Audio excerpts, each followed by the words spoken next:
Welcome, everyone, to the Life Midwest podcast. This is episode 17, the only podcast where we plan the entire show 15 minutes before we go live, because this is live.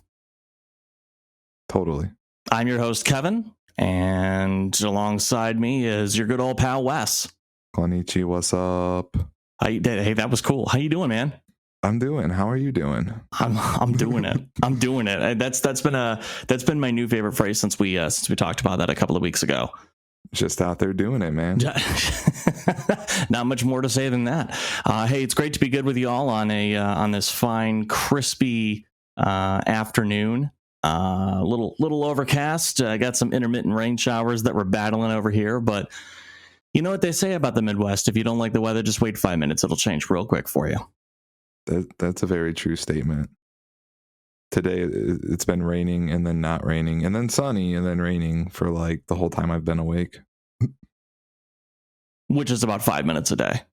You're right. It sounds like, at least. I mean, it sounds like you've been really, really busy. You want to talk about that? Oh, I mean, that's a whole podcast right there. What is Wes been doing? Okay. Been working some overtime, which is cool. Because, overtime hours. And then also I've been helping a friend get together his new house he just inherited. And that's been a task. A lot of trips over there, a lot of work that just kind of comes out of nowhere. It's like, oh, we're going to do this project. And then there's like 40 steps within that project that just takes like days. So just been consistently busy with that. And then, balancing other obligations in the life.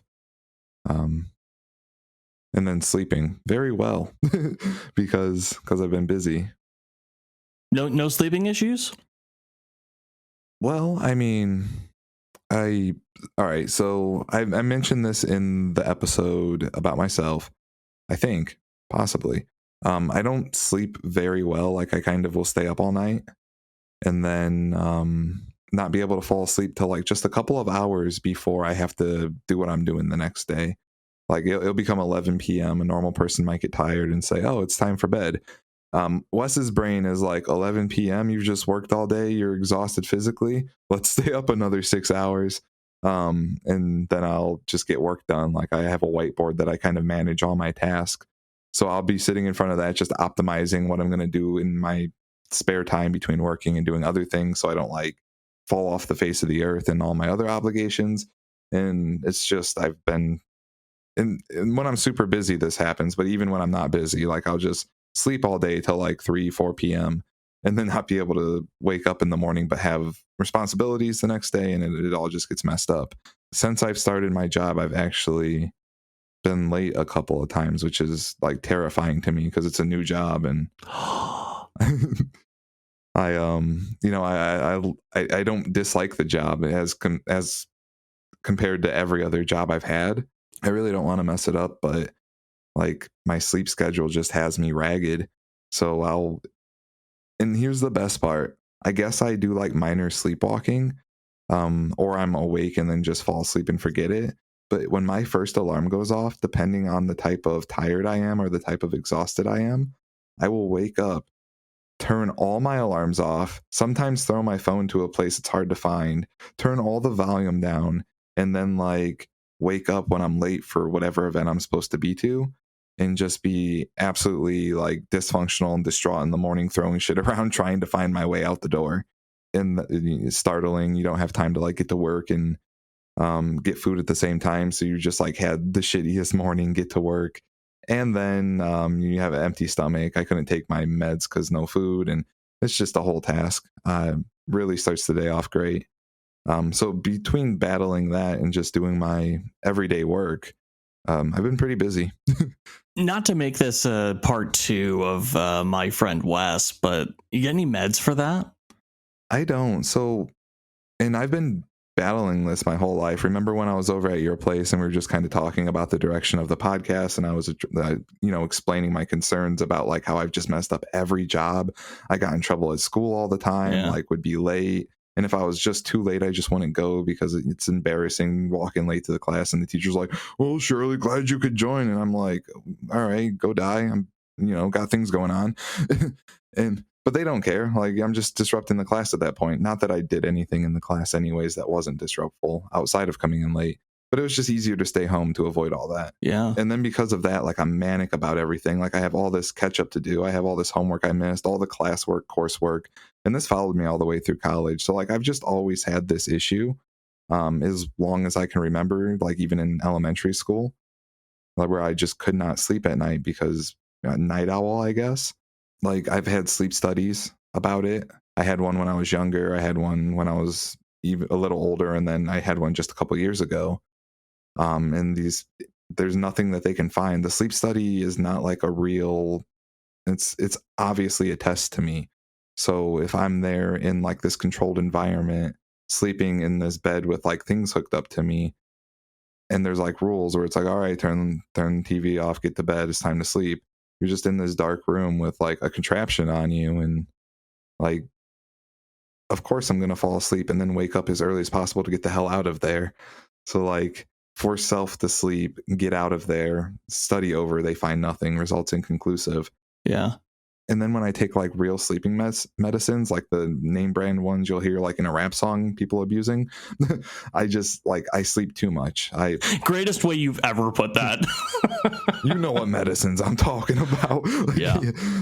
So yeah, those are just they're terrible for me. I will sleep until 5 the next day, and then the cycle's all screwed up anyways. Of course, even with the medicine, I'm not going to fall asleep at like 10 11 p.m. if I wake up at 5 p.m. that day. So they've been not instrumental at all in fixing the problem. And then even natural solutions like melatonin or Benadryls, I'll wake up a zombie the next day, have no motivation, just like feel hungover. I rather just wake up in a dysfunctional panic and be manic the day and get all my work done. Yeah. Wow. The problem though comes when I don't wake up, and then I'm, it seems like I'm shucking responsibilities or I'm just a shitty employee. And there's no way to convey to your boss, I have like a serious lifelong condition that you should care about because, you hired me for a task to in exchange for money so I can like make your life easier. You don't need to inherit my effed up sleeping problems. And that's kind of what I've been battling this week. Gotcha. Well, I'm sorry to hear that, man, and I'm sure the listeners are too. I would be curious as to, that with the whole, the test anxiety thing. Since your last test that you had, there's a lot of smart devices out there now that you wear on your wrist, even a smartwatch that can track your sleep better, and it can be sort of a report for your doctor. Have you given that any thought, or is that a possible avenue for you? So I've monitored my sleep myself. I've recorded myself sleeping, and I've also like set alarms at different times to see if like, am I turning alarms off in the middle of the night? And then also there's like, I guess it was a Fitbit I had for just a brief time that like would track my amount of movement while sleeping. And it's nothing abnormal. It's not like I'm waking up every 10 minutes or I'm sleepwalking or anything like that. It's just I don't fall asleep till later because I get like energetic manic, I guess, at the later hours. Like, that's just when my brain comes alive. It's when I want to like mix music. It's when I want to learn different languages, study my Japanese, study my Thai. It's when I want to do work. I had to do all my other work all day, and that's just boring work I got to get done, work in exchange for money, work for obligations. But then it's me time. And brain just lights up, turns on, all right, let's do this. And I always overestimate my ability to wake up in the morning. So like, I can try and force myself to sleep and it eventually will work. It's just like I'll lay there for a couple hours in the dark and feel bad about it and then finally pass out. But I rather spend that couple of hours just doing stuff rather than laying there pointlessly. So I do all these other things I'm trying to fit into my life. And then I'm like, I'll just set this alarm, this alarm. I've set alarms across my room. I don't know if you remember in high school, but I had that subwoofer system underneath my bed as an alarm clock. Yeah, we called it the bedtime ghost. Yeah, I like even that crap. Like, I'll just wake up in a absolute panic and be like, turn that shit off, and then fall asleep within seconds. Like, fall asleep wrong side of the bed, fall asleep on the floor, fall asleep in a chair next to the bed if there's one there. Just like anything to like get back down into a resting position. and as quick as possible. And that's I've caught that on camera where I just like I've thrown my phone across the room after like slamming down the buttons, like just get quiet, get quiet, get quiet, gone, and then back to sleep. And like on work days, like days when I worked for my brother and he'd call me at like noon, you haven't answered your phone all morning. What the crap? And I'm just like, yeah, that happens. I'm sorry. I don't know how much more I can apologize for my actions, but this keeps happening. Yeah. Yeah. I mean, it's at a point where I almost, I wish you the best. And I wish that there was almost just an easier way of, getting some sort of diagnosis so that so that people, the professional aspects of your life are, a bit easier, bit more easier to manage, Yeah. I have my own list of suspects, what I think might be the issue.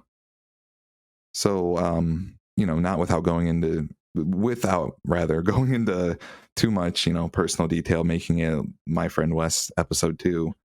I've at a younger age been diagnosed with ADHD. And recently I've been diagnosed with like anxiety. And so a lot of these things are comorbid with one another, like hyperthymia or like mild bipolar depression, mixed with like ADHD, mixed with anxiety. And I have all these tasks in my life, all these things I'm anxious about.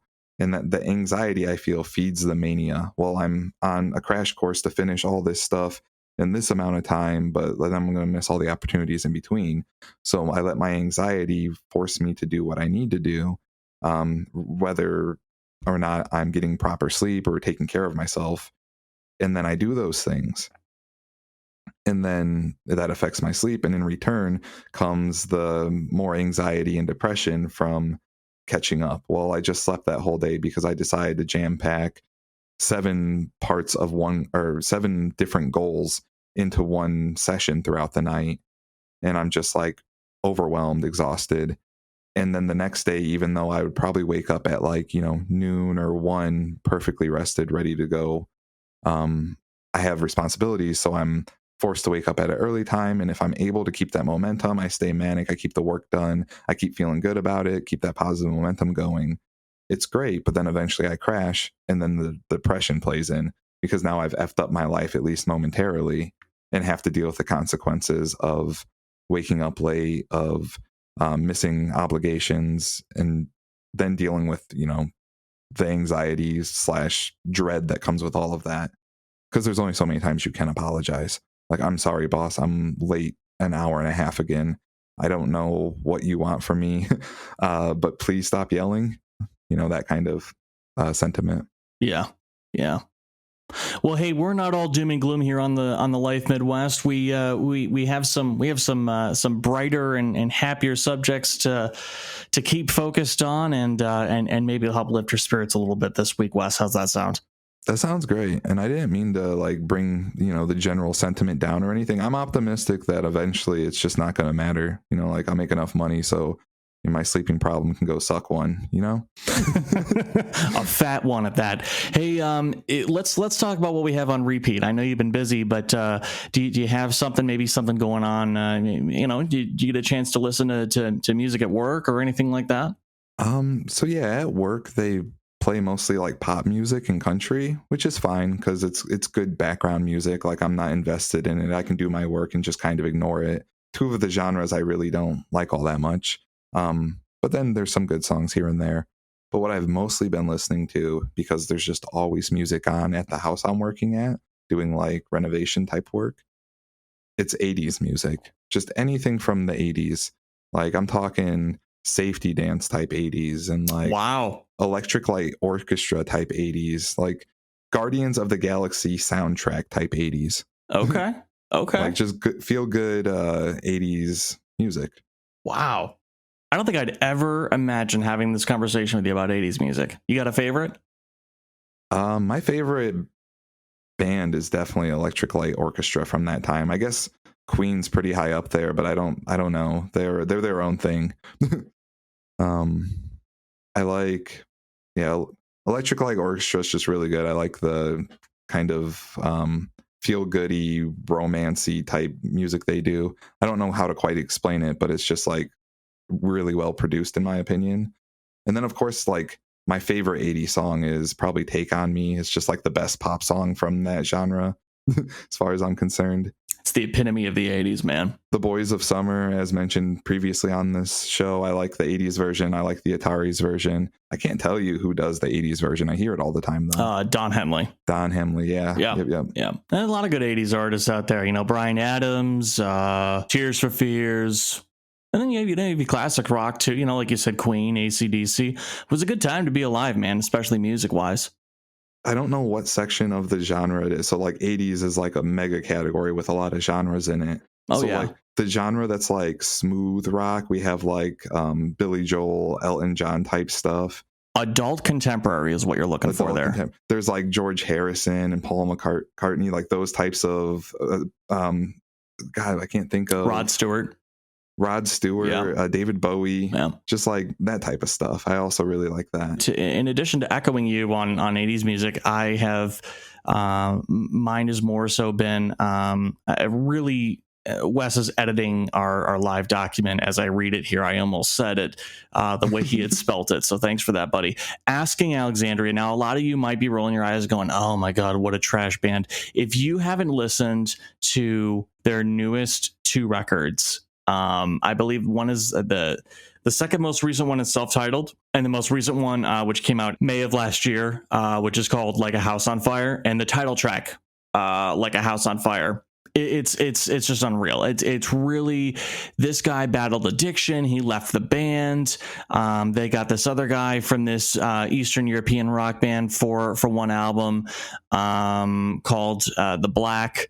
And then, he had attitude issues, got kicked out. This guy recovers from his addiction issues, comes back, and just completely evolved from, because I used to hate these guys. Have you ever heard old Asking Alexandria?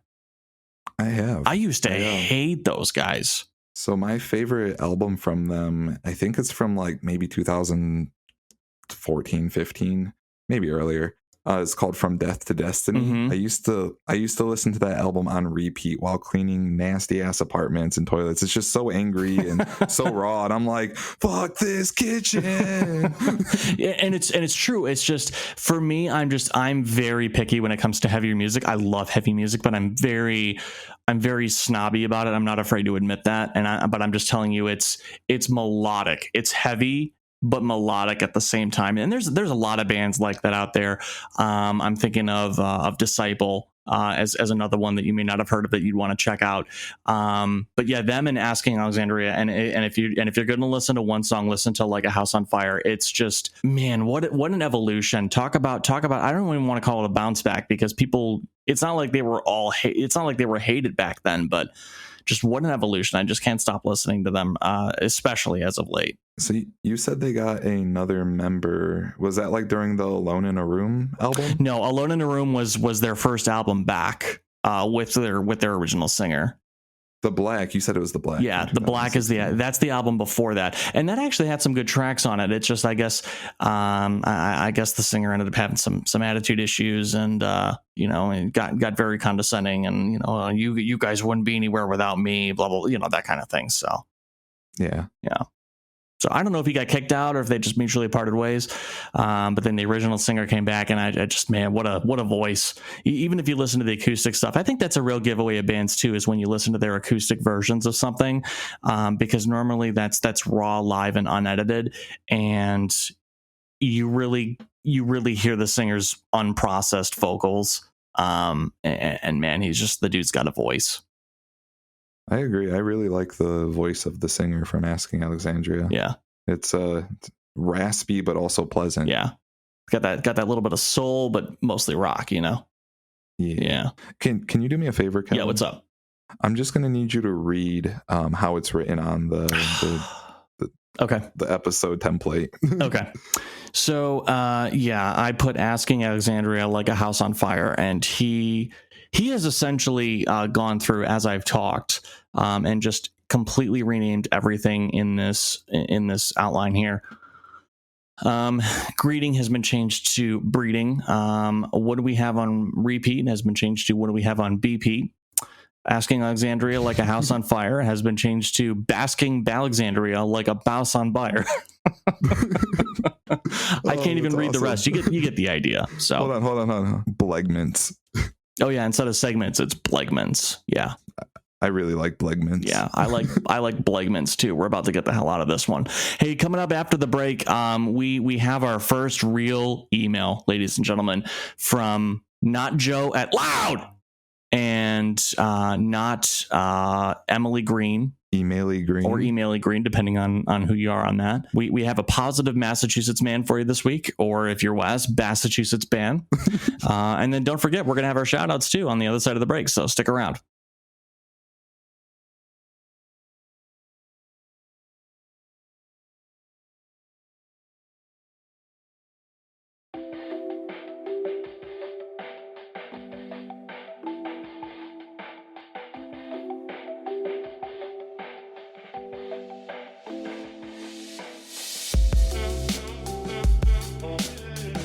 Welcome back, everyone, to the Life Midwest, the only region in the United States where if you're out of cream cheese for your bagel, you put butter on it. Wait, we do that here? I'm your host, Kevin, alongside Wes. Hi.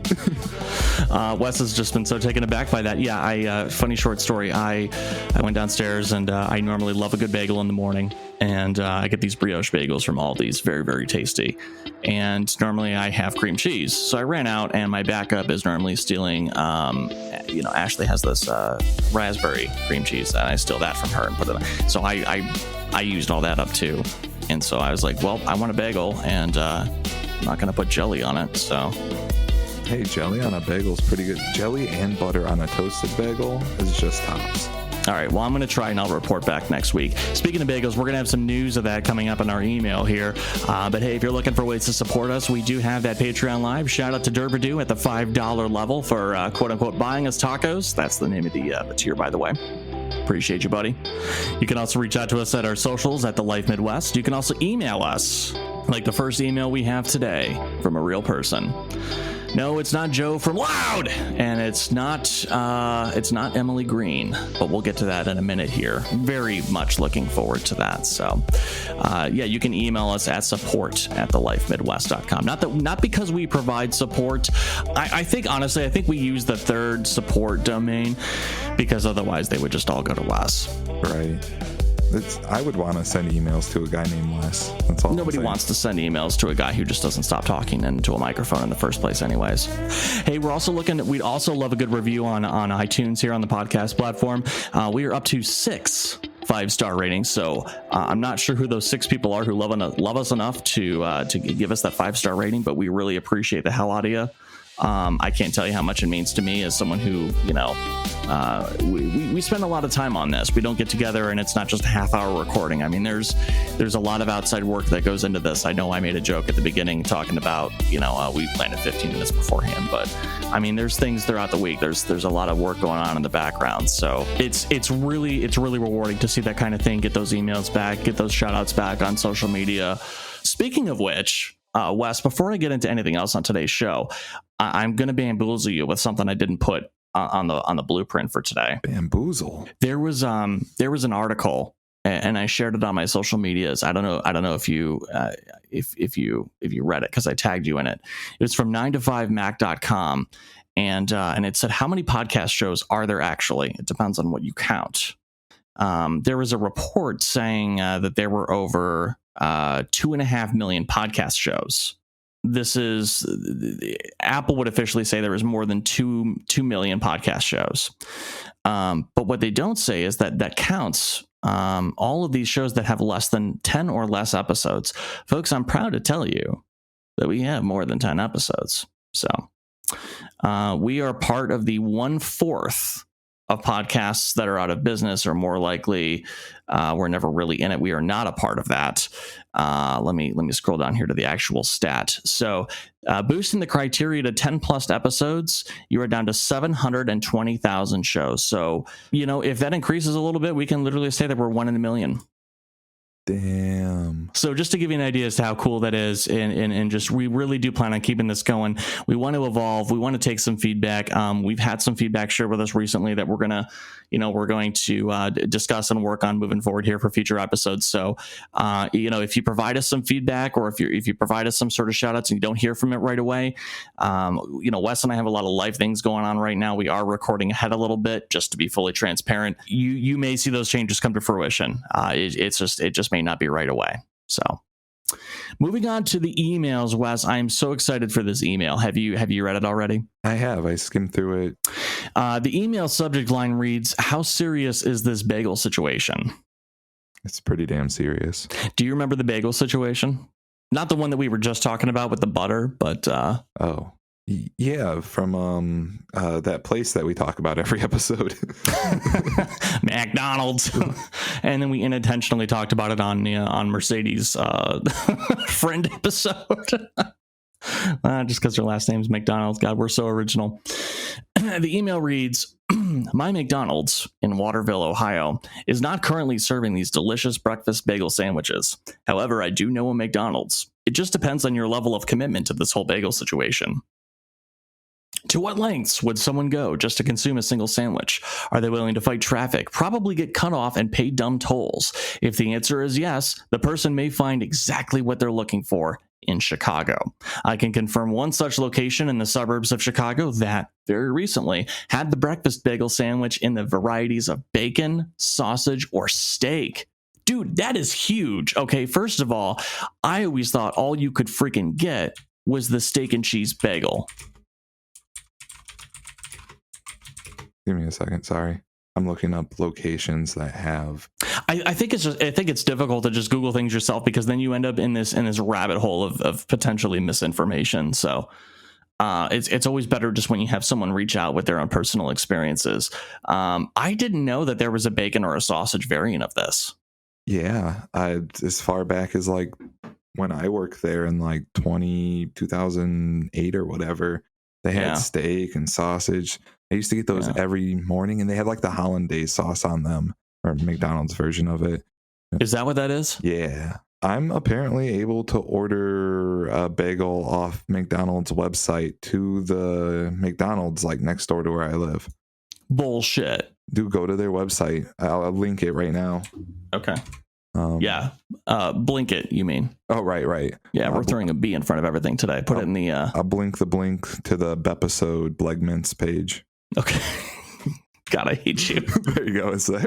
I know they pruned down their menu a little bit to be like more streamlined for quick ordering, because everyone eats fast food for all 3 meals these days. I'm going to order this through DoorDash as an experiment. Are you really? Yeah. I mean, it's not even breakfast time. Why would they deliver this to me? Oh, unavailable, too far away. Excuse me. All right, I haven't entered in an address yet. I'm like, it's next door. Okay. Yeah, enter the address first, and let's see what we get here, and then I'll continue reading the email. I don't want to get super sidetracked here. They're not going. Okay. It's not available. Okay. Gotcha. So in the Toledo area, it appears that the Toledo area in general does not have these. It's not breakfast. I'm going to try this again during breakfast to order it online, or I'm just going to go through the drive-thru and be like, "Can I get a bagel?" and then see what they say. I mean, I believe this email. I really do. I consider it a very trustworthy source. Well, are we taking the trip to Chicago as like a podcast episode to eat a bagel from McDonald's? I'd love to. Let's do it. Okay. All right. It might be a little while, but we're going to do this. So reporting live from Chicago, Illinois. Dude, I swear to God, it would be so great. We'll have an accompanying video and like put it in sepia so it looks all old timey. The McDonald's on Michigan Avenue. Yeah, we'll do like a video of it for the patrons. Yeah. That would be cool. They can do like the behind the scenes video for the patrons. That's actually a really cool idea. Moving on here, reading the rest of the email. Email goes on to say, "And while I'm here, I thought I'd throw out NFTs as a possible topic for your podcast. Very curious to hear your take on them. If you have no idea what they are, I suggest doing your Googling while, quote, on air, end quote. Have a good one. Amanda, thank you so much for the first email. I can't tell you how much I appreciate that. Really great to hear from a listener, and good to get an update on the McBagel situation here. And yes, I call them McBagels. I know they're not. It doesn't matter. You all know what they are. All fast food items have a Mc in front of them. The McWhopper, the McBaconator, all of it. We're getting sued. Okay, I'm going to stop you right there. So I actually do know a little bit about NFTs, Amanda. I'm just going to quickly kind of cover this here. NFTs to me, so at first I thought it was like a cryptocurrency, but I actually did do some Googling and come to find out it's a crypto asset, not a cryptocurrency. Wes, you familiar with these at all? Yeah, to my understanding, they're like owning an original art piece, except for it's digital and sometimes is art. Yeah. I think originally I thought it was like, okay, this is a really weird analogy, but you know how when you eat, your body doesn't use everything that you eat and you poop out some of the rest? Go on. I thought this was like crypto poop. You know what I mean? I thought this was like graphics cards doing like the blockchain stuff to earn people cryptocurrency. And sometimes if there was like a failed pattern or like a dead end blockchain, it would come up with like this random data that could form like art. Interesting. That's what I thought it was originally. I thought it was crypto poop, essentially. I don't think that actually exists. I know that's not what an NFT is. Ploptocurrency. Anyways, how do you feel about it? Do you own any NFTs? I do not own any NFTs. I was looking into it because like I make goofy drawings on like Photoshop all the time. I'm like, how can I just like sell an NFT of this for like $1 million? I think that's possible. So here's my understanding of NFTs. They're basically the license that say you own an asset, a digital asset that is a unique asset and also is secured by blockchain, so people can't just like hack your property away yet, although I guess it's suspected that won't be a possibility. So like that's really cool and all, and they work under the same assumptions that art would. So like art has no real monetary value to it other than what society places on it. So like someday like the quintessential modern art piece that's just like blocks and geometry in different colors, like who would have thought that was going to be several $1 million original painting by quote unquote famous renowned painter? Like, so that's kind of how I see the NFTs is we're going to start, like rich people are going to start trading them as very valuable assets to inflate their portfolios and self-wealth, perhaps. I don't know. It really is a wild time to be alive, isn't it? It is. I don't think it's outside of the cyclical nature of history, though, right? Like, we're just repeating the same concept with a new tool, that being the internet and digital technology. But it's the same concept. That's the way I see it. I might be not understanding it correctly, but that's. I feel like it could be more mainstream if they had called it like smart art. You know how they put smart in front of everything over the last 15, 20 years? What if you just put smart in front of art and you just digitally own it? I propose small s, uppercase A, and then lowercase RT. Smart. For smart art. It is now a COVID cast. Goodbye, everybody. I want to get the hell out of here. All right. It's time for shout outs so we can be done with this. Wes, who do you want to shout out this week? I'm going to give a shout out to 80s musicians because I've listened to them all week. So like everyone I named earlier, I'm not going to name them again, but like just go back, listen to the segment about what we've listened to, and then just know that I shouted them out. So you just had that one? Yeah. All right, cool. I'd like to shout out Amanda. Thank you for being our first real email. No offense to Joanna from Loud or Emily Green. I really appreciate hearing from you. It's good to get the email, and I love the inside jokes on the they have a good one. It's all good stuff. The traffic references. Oh my gosh, I know, right? It's almost like the listeners actually listen to the show, and that's just so heartwarming. Right. Just to know that the people listening to our show are listening to our show. It really chokes me up.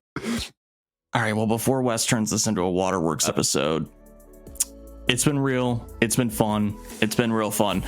Don't forget to call your mom. Reach out to her. Tell her how amazing she is. Call your mom. Have a good one. Go have a bagel. And we'll see you next week. Take care, folks. Adios.